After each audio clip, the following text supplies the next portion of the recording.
জুড়ে চলছে আমাদের পাড়া আমাদের সমাধান। আমরা জানি রাজ্য সরকারের নতুন প্রকল্প গ্রামে উন্নয়নের জন্য 10 লক্ষ টাকা করে ধার্য হয়েছে। জল নিকাশি, লাইট, রাস্তা, ড্রেন সহ একাধিক প্রকল্পে খরচ করা যাবে এই অর্থ, এবং তা একেবারেই পাড়ায় সাধারণ মানুষের মতামতেই হবে। রাজারহাট পঞ্চায়েত সমিতির রাজারহাট পাথরঘাটা গ্রাম পঞ্চায়েতের বালিগড়িতে আমাদের পাড়া আমাদের সমাধান ক্যাম্প অনুষ্ঠিত হয়। 231, 232 এবং 233 নম্বর বুথ মিলে একটি ক্যাম্প অনুষ্ঠিত হয়।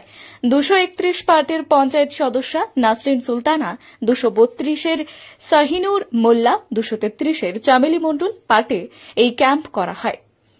আমাদের পাড়া আমাদের সমাধানে সাধারণ মানুষের উপস্থিতি ছিল চোখে পড়ার মতো। ক্যাম্পে উপস্থিত ছিলেন প্রধান পিঙ্কি মণ্ডল, উপপ্রধান টুটুন গাজী, জেলা পরিষদের কর্মাধ্যক্ষ জাহানারা বিবি, পঞ্চায়েত সমিতির কর্মাধ্যক্ষ শাহিদুল মোল্লা, শশাঙ্ক মণ্ডল, কমল মণ্ডল, শাহিনুর রহমান প্রমুখ। ভাবনা আমার মনে হয় ভারতবর্ষে এত জায়গা সরকার আছে, কোনোদিন এই ভাবনা ভাবিনি।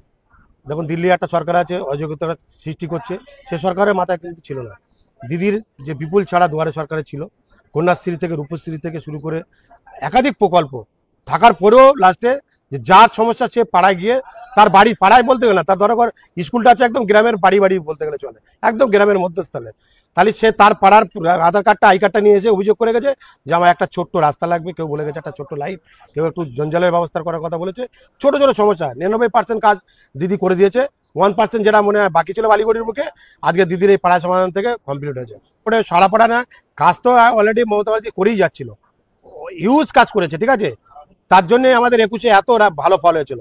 আমার মনে হয় দুয়ারে সরকার আমার পাড়া আমার সমাধান করার পরে যে মানুষের যে যদিও 2-1 আর এদিক এদিক ছিল, তারা আজকের যে অভিযোগ করে গেছে এই কাজটা আমরা করে দিলে তাহলে আর কোনো সারা থাকবে না, পুরোটাই দিদির পক্ষেই থাকবে।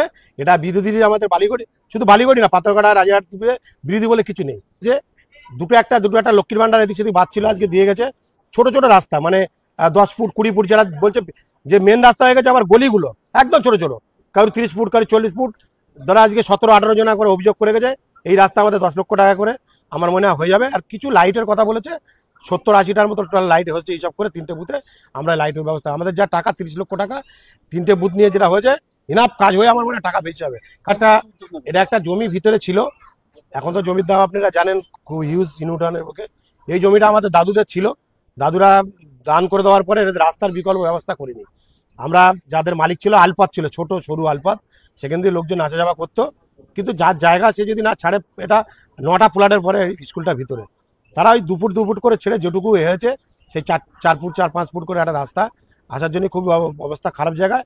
আমরা একটা কোম্পানি পাশে আছে, যদি আমরা বিকল্প রাস্তা তৈরি করতে পারি নিশ্চয়ই স্কুলটা বাঁচানোর জন্য আমরা ভাববো।